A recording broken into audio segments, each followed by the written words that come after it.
नमस्कार मित्रों, मेरा नाम है आदित्य। आप देख रहे हैं advocate Aditya YouTube channel. Maintenance का जो मुकदमा बना है यानी भरण पोषण का जो प्रावधान किया गया है ऐसी महिलाओं के लिए किया गया है जो कमाने में सक्षम नहीं है और जो कम पढ़ी लिखी है। लेकिन वर्तमान समय में हम ऐसा देखते हैं कि जो महिलाएं काफी अच्छी पढ़ी लिखी है, कमाने में सक्षम है, कमा करके अपना खर्चा भी चला सकती हैं, वो भी मेंटेनेंस के लिए कोर्ट में आवेदन कर रही हैं और उन्हें भी कोर्ट मेंटेनेंस दिलाने लग रहा है। तो अगर आपकी भी पत्नी कमाने में सक्षम है, पढ़ी लिखी है और उन्होंने मेंटेनेंस के लिए यानी भरण पोषण के लिए आवेदन कर दिया है तो ये जजमेंट आपके लिए है। इस जजमेंट के जरिए आप पत्नी के मेंटेनेंस के आवेदन को खारिज करा सकते हैं। तो आइए डिटेल में इस जजमेंट के बारे में हम समझ लेते हैं। वीडियो में आगे बढ़ने से पहले मैं आपसे कुछ महत्वपूर्ण बिंदुओं पर चर्चा कर लेना चाहता हूं। पहली चीज तो यह कि मेरी एक किताब पब्लिश हुई है जिसका नाम है legal guide for husband in matrimonial cases. जैसा इस किताब का नाम ही है legal guide for husband in matrimonial cases, वैसा ही इस किताब का उद्देश्य भी है। इस किताब में आपको मैट्रिमोनियल केस जैसे 498, 125 CrPC, DV act section 9, divorce case, इन सब मुकदमों के संबंध में काफी अच्छी जानकारी मिल जाएगी। कैसे मुकदमा लड़ना है, कैसे बचाव करना है, कैसे प्रक्रिया चलेगी, कैसे क्रॉस केस दर्ज कराएंगे, किस प्रकार से आप अपना बचाव करेंगे, कैसे 125 सीआरपीसी, डीवी एक्ट खारिज करा के भरण पोषण देने से बचेंगे, सारी चीजें आप समझ सकते हैं। तो यदि आप इस किताब को बाई करते हैं तो आपको काफी अच्छी जानकारी मिलेगी। किताब का जो मूल्य है वो 600 रुपए है, जिसमें 100 रुपए कोरियर चार्ज है। किताब को बाई करने के लिए व्हाट्सएप पर मैसेज करिएगा। अगली जो महत्वपूर्ण बात है वो ये है कि देखिए, हाई कोर्ट और सुप्रीम कोर्ट के मैट्रिमोनियल केसेस से संबंधित जो जजमेंट्स आती हैं काफी ज्यादा इंपॉर्टेंट होती है। अगर उन जजमेंट्स का यूज आप अपने केस में करती है तो आपको बहुत सारे फायदे मिलते हैं। तो अगर आप हाई कोर्ट और सुप्रीम कोर्ट के मैट्रिमोनियल केसेस से संबंधित जजमेंट से अपडेट रहना चाहती हैं, अपने केस में यूज करके फायदा लेना चाहती हैं, तो आप हमारे ग्रुप से जुड़ सकती हैं। ग्रुप से जुड़ने का जो चार्ज है 500 रुपए लाइफ टाइम के लिए है। ग्रुप से जुड़ने के लिए व्हाट्सएप पर मैसेज करिएगा। ग्रुप में आपको मैट्रिमोनियल केसेस से संबंधित जिसमें पति के फेवर में जजमेंट आए होती है, बहुत सारे जजमेंट मिल जाएंगे। तो ग्रुप से जुड़ने के लिए व्हाट्सएप पर मैसेज करिएगा। अब आइए अपने महत्वपूर्ण जजमेंट के ऊपर हम आते हैं।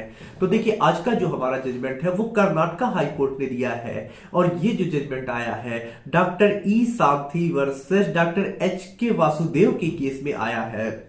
इस मामले में होता कुछ ऐसा है कि जो पत्नी होती है भरण पोषण के लिए आवेदन की होती है, लेकिन जो कोर्ट होता है कह देता है कि पत्नी पढ़ी लिखी है, कमाने में सक्षम है, कमा करके अपना खर्चा चला सकती है, तो उसे किसी प्रकार का कोई भरण पोषण नहीं मिलेगा।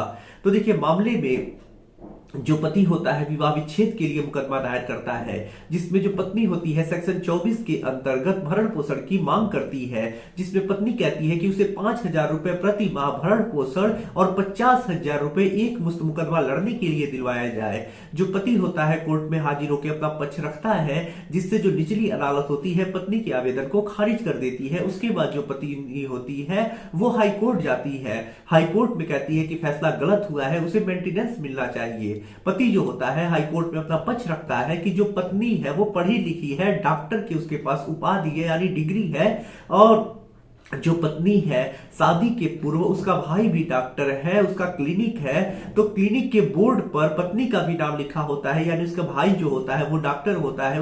उसके हॉस्पिटल में जो बोर्ड लगा होता है उस पे भाई का भी नाम होता है और उसकी पत्नी का भी नाम होता है।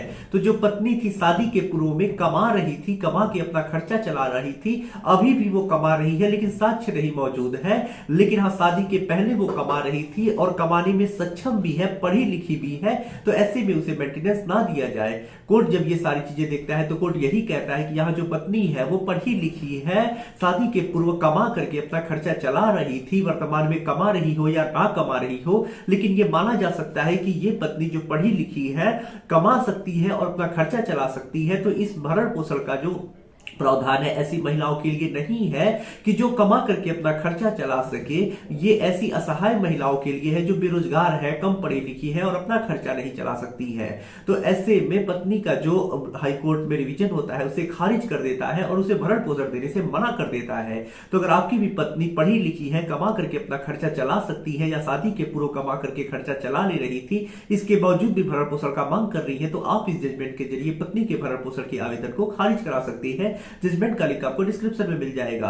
आशा कर रहा हूं जजमेंट और जानकारी आपको काफी ज्यादा पसंद आई होगी। अगर आप किसी कानूनी समस्या से परेशान है, ऐसे में मुझसे फोन पे बात करके अपनी कानूनी समस्या का समाधान प्राप्त करना चाहते हैं तो मेरा व्हाट्सएप नंबर स्क्रीन पे दिखाई दे रहा होगा, मैसेज करके अपॉइंटमेंट बुक करा के आप मुझसे कॉल पे बात कर सकते हैं। वीडियो पसंद आया तो वीडियो को लाइक करें, दोस्तों के साथ शेयर करें और यदि आप चैनल पर नए हैं तो चैनल को सब्सक्राइब करके बेल आइकन को दबाएं। मिलते हैं नए वीडियो के साथ अगले दिन, तब तक के लिए जय हिंद जय भारत।